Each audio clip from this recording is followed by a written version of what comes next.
Hi guys, welcome back with me again in this channel. On today's tutorial, I'm going to show you how you can activate the TikTok clear mode to get rid of the captions and enjoy the display of your favorite videos.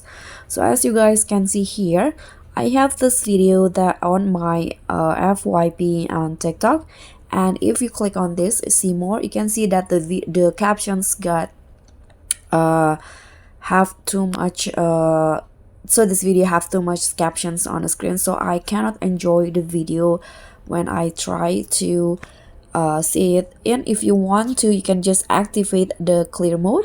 So what you need to do is just long press on the video, just long press like this, and this will show up and you will see the clear display in here.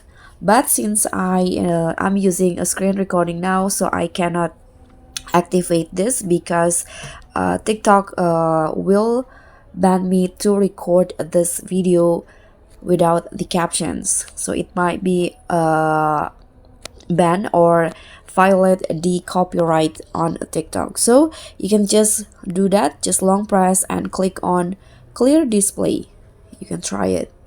So that's all from me. Thank you so much for watching. Don't forget to like, comment and subscribe. Also click on the thanks. Bye.